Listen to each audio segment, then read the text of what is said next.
All right, folks, our next guest is somebody that reached out to me, and I'm so glad that he did. He's got an amazing website, and it's called relaxandlearnguitar.com. And you know, it's so funny. I love the title of it because there's many guitar players out there, and there have been times in my life where when I was learning guitar, I certainly wasn't relaxed. I would get real uptight about something that I couldn't learn, or I wasn't immersing myself in the actual joy that goes along with learning an instrument. And that is something that I think is important, and I definitely want to talk to him about today. We have Mr. Kevin Depew. How are you, Kevin? I'm great. How are you? I'm well. You're from Cincinnati, Ohio? Yes. And, born and raised in Cincinnati, Ohio. Oh, cool. And, you know, like I always ask, what compelled you to do this? Because there's lots of different learning techniques, learning styles, and websites and all that stuff. What compelled you to do this? I have worked with folks and taught guitar to kind of friends, neighbors, some relatives, and some folks they referred to me, just kind of one-on-one. Right. And I really enjoy seeing people, seeing the light bulb go off, and when you're talking about not being so stressed about it, and try to look at this as something you can do to enjoy and have fun. I just really like seeing how happy it made folks. I mean, playing guitar makes me happy. I mean, music in general. So I put it together initially for folks who maybe don't get enough practice or support, but they'd love to play, and just kind of website-wise and videos and kind of the live Facebook stuff, just to be able to reach more people. I mean, you can obviously impact and see a lot more folks through a website than you can, in your basement. So yeah, for sure. And how much has social media been an impact for you through this? Oh, huge. So, and honestly, I actually didn't really use social media before I started doing this. So, I was kind of brand new. I'm not like old, but I'll call myself a middle-ager. So I know, I dabbled with, Facebook and maybe a little bit of Instagram, but nothing major. So it's been a major learning curve for me to, this Facebook has been the primary way that I'm reaching people. So, kind of the age group that I have and, what I'm kind of targeting, they're definitely hanging out on Facebook, and Facebook Live came along and kind of was a natural fit, and that's where I've done most of my marketing and promoting. So yeah, social media has been huge. So, and what is the age group? I kind of say I work with folks that maybe you've always wanted to learn how to play guitar but never had the time, and now you're an empty nester like I am, and you've got some time on your hands and you want to spend it doing something for yourself and really get into it. Or maybe you used to play and life gets in the way, stuff happens, and you put it away, or it kind of collects dust, but you want to pick that guitar back up. So I'm working primarily with like maybe the 50 and up crowd. I guess you would say maybe mid 40s and up, like me. Yeah. That's pretty cool. I like the idea. There's a real essence in the website, and basically in the message that you say through all of the videos that I've looked at. The message is just being in the moment. Oh yeah, I mean, we're all guilty of not doing that. I'm always, I have a full-time job and responsibilities and family and stuff to do, and I think we all get caught up in what's the next thing and what am I doing next, and time flies anyway. I think that makes it just go faster. So when I'm just playing guitar, that's what I'm doing, that's what I'm enjoying, that's what I'm thinking about, and you have to be in the moment or you're not gonna do it. So I think it's a great way to slow down, relax, honestly, and really, just enjoy that part, and then all that other creative stuff is going to be there when you're done. Yeah. So, Yeah, I love that. I love that whole idea of it.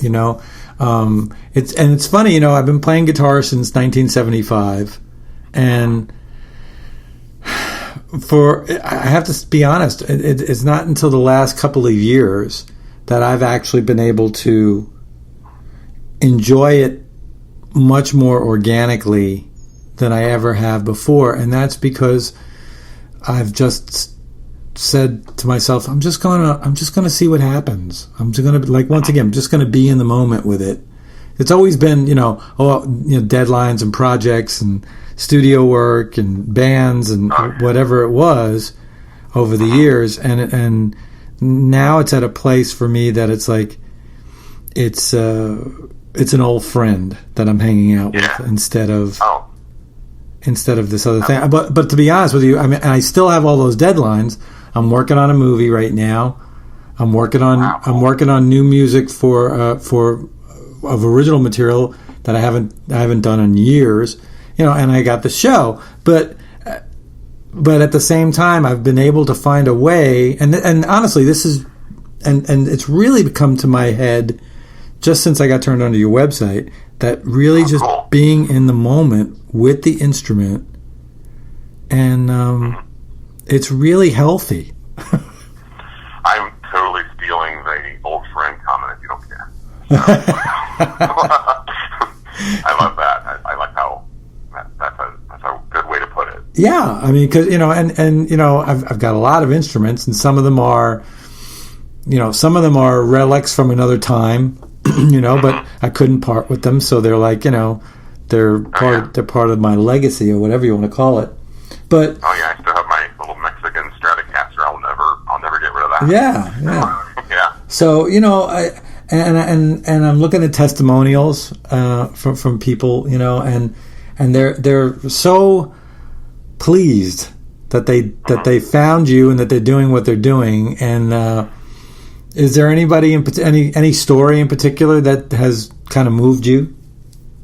Yeah, I'm calling this group my Small and Mighty group. So I had a website and was just kind of doing blog posts and stuff for a while, but the actual membership area is really pretty new. It just kind of opened in November, so I've got some really, really cool folks in there now. Everything from never picked a guitar up before to has had guitars and has tried programs and has tried teachers and has tried DVDs or whatever, and just for whatever reason it hasn't stuck. So actually probably a couple of stories. The latest one, there's a guy in the membership who said he because of the lessons and because of what he's been working doing inside the membership with me, that he's going to go buy an old guitar, or maybe a cheap guitar, I think he said, because he's going on a camping trip. And he said, I was thinking about buying a cheap guitar to take to the campsite so I can play around the campfire. I've never felt like I was good enough to do that before. So it was really that's why I'm doing this, because I like hearing that happen with folks. Mm-hmm. And he said, plus I don't want to go 2 days without playing guitar, because I also and I tell folks, like, don't make it relax about it. Don't make it this chore. I had music lessons as a child, and I'm so glad my mom kept at it, and I did the piano lessons, but sometimes those practicing in between is just awful, and then so you don't do it, and then you wait till the day of the lesson and you cram everything in, and guitar's not like that. I just tell folks 15 minutes maybe a day, and you will be so shocked at how much progress you'll make. Mm-hmm. And that's what I think helps people. That's why people stop. They get a guitar, they'll try some lessons, they're not moving forward, so they get discouraged and they just quit. And what I really tell these folks is, just a little bit at a time, and you will see progress. Mm-hmm. I've laid it out very linear, just kind of do this, and this. There's a live a private Facebook component where they post videos of themselves. I'll give them feedback, or they'll ask questions. So there's some accountability there, or at least sharing. Because now what's happening is the other group members are then commenting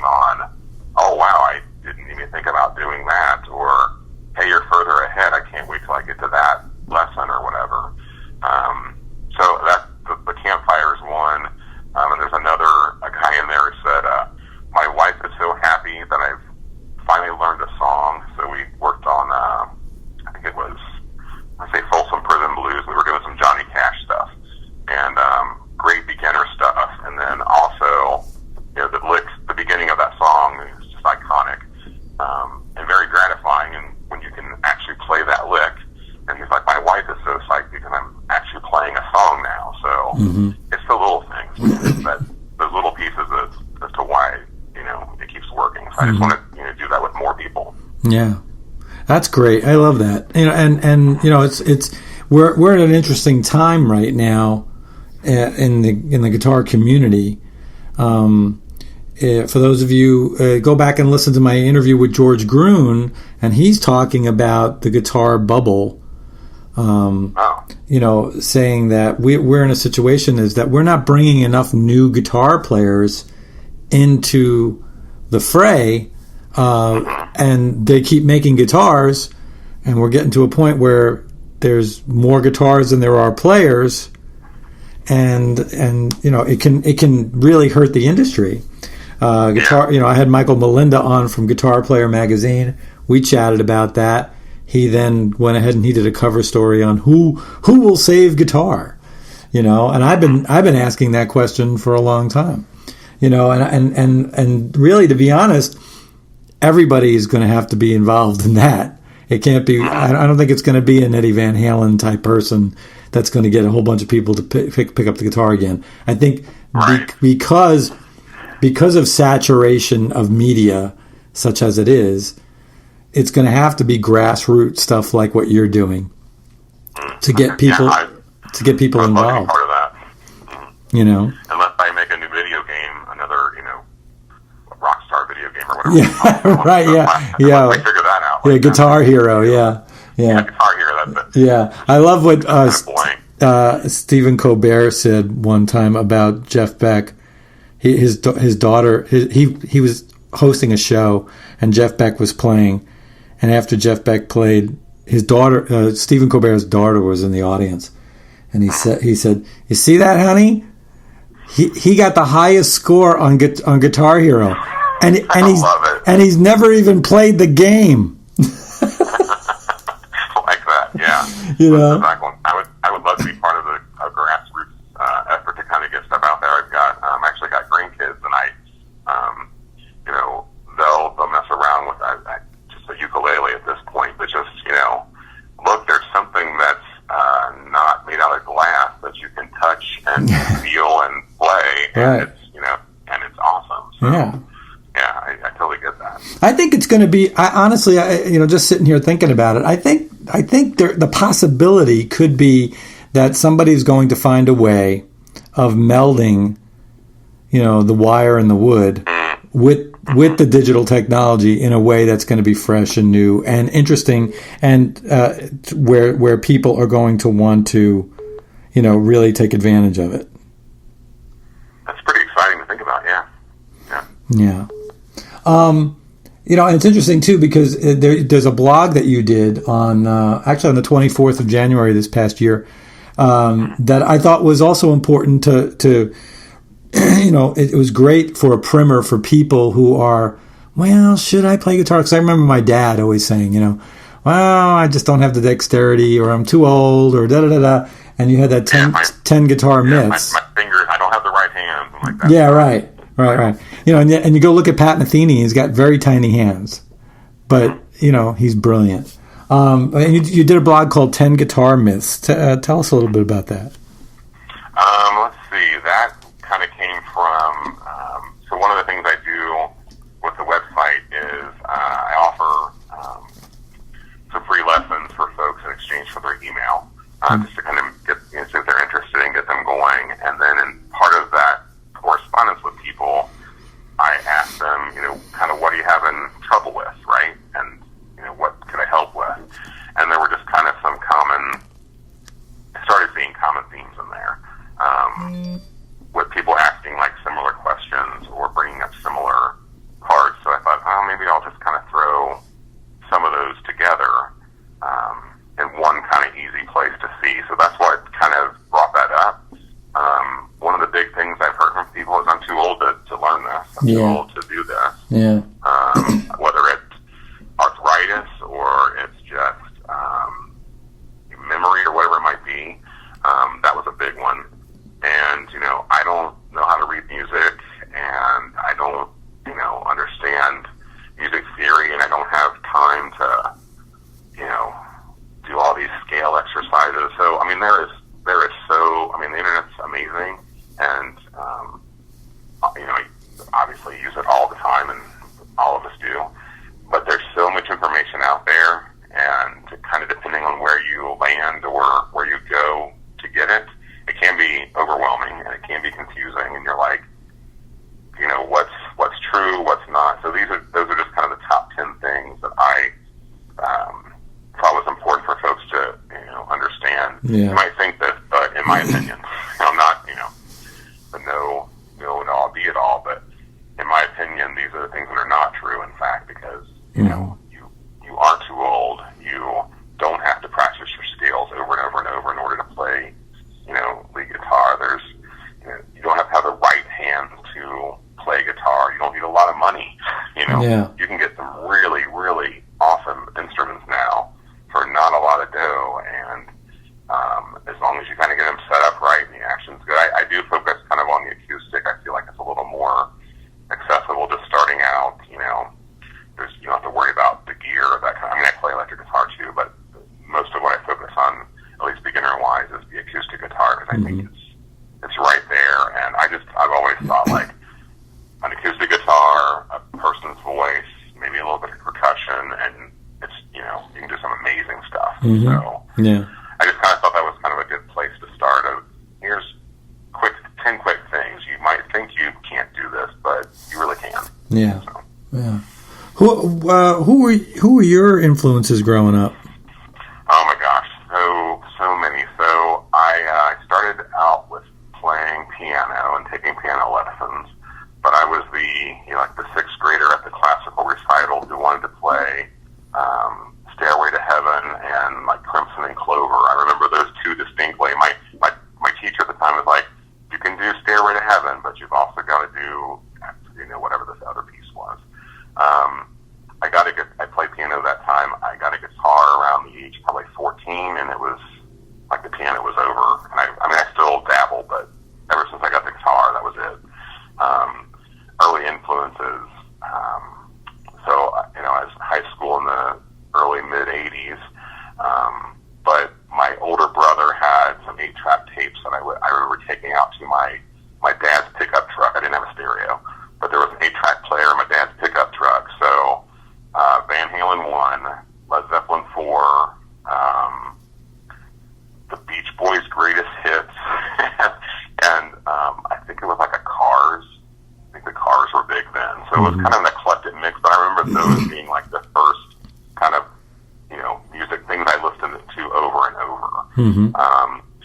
Got in bands in high school, and everything from there's a band called Gotham City, and that was kind of during the hair metal time. So we were a little eclectic. We had Dokken and Rat and Judas Priest in the same set with like U2. So we were kind of an eclectic little mesh there. Our guitar player was really into like Yngwie and Eddie Van Halen, and really, really fast stuff. And some of us were starting to get more into what was called then the alternative rock, college rock or whatever. So in college, the band I was in, it was more like the college rock kind of stuff. So everything from like the Ramones to REM. I was a big Police fan. I would say that's, if I had to say earliest influence, I really like Andy Summer, and I really like the Police. And then the older I've gotten, I've kind of gone back to more of the stuff I heard in my house growing up from my parents on country radio. So Johnny Cash and the Carter Family, and I'm more into the acoustic stuff now. So the new grass sound. So I love the Abbott Brothers, Trampled by Turtles, Blue Sky. There's a lot of cool stuff out now. So early influences was kind of eclectic, but I guess you'd say like the kind of metal stuff into until alternative, and now it's kind of more of the acoustic kind of folk stuff. Yeah. Well, it's interesting as we do, as I think all those influences in our lives, growing up, it all starts to kind of, homogenize itself into who we are. It helps develop our palate, our long-term palate.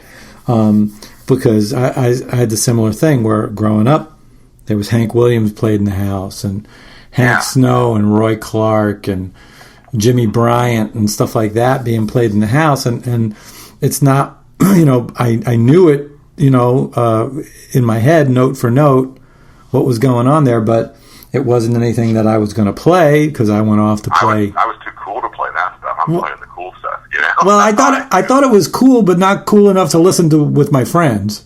Right, exactly. That's the perfect way. We're gonna break out the new Black Sabbath album. We're not gonna break out the new Hank Williams album. Yeah. And it wasn't until and it's funny because it wasn't until I started hearing Stevie Ray Vaughan early, in the early '80s out of Austin that I was coming to my band at that time and saying a hair band at that time and saying, you got to hear this, and then it would be like, and then they were like, oh, you listen to that?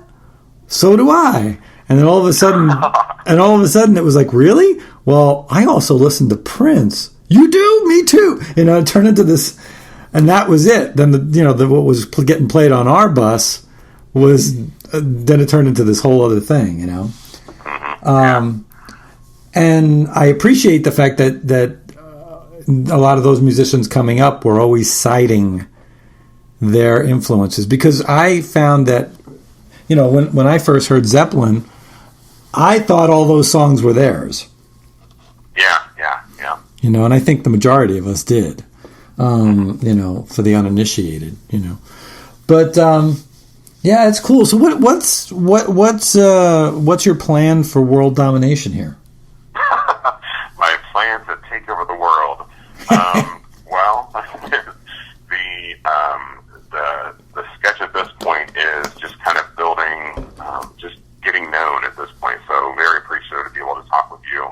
Wow, great. And be involved in this. I love your message about introducing folks to you may not know, but that you should know. So I'm very appreciative of that, because that's kind of step one. Is it's really pretty new, so it's kind of getting out there to be known.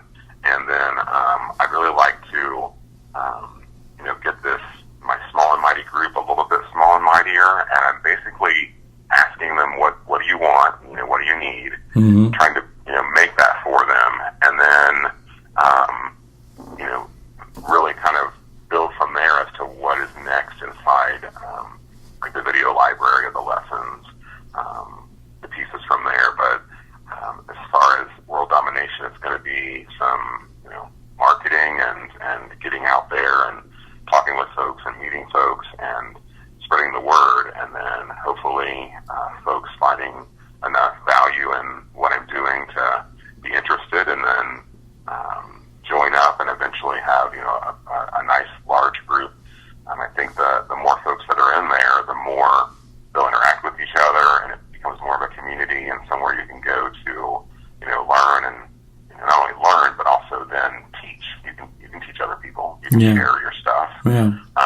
So ultimately that's what I would like it to become, more of a larger community of folks who are also passionate about playing the guitar and want to approach it from a standpoint of something that they want to do to enrich their lives. And just playing the guitar also makes listening to music better or seeing bands better, because then you get it, or you have that kind of, like you said, you're initiated then, so you're hooked. So I'd like to hook people. Yeah. Well, it's and that's what really drew me to what you were doing was your. I can really appreciate when people are, one, like you said, passionate, and I find you to be very passionate about what you're doing, and even moreover, I like your authenticity. Thanks. You're just really straight ahead and saying, hey, look, here's the deal. If you've ever had any interest in doing this, here's a way you can do it, and for not a lot of money, have a good time, and maybe chill out a little bit, because we could all use to chill out a little bit. We can stay in the moment a little bit. Yeah, I like to tell.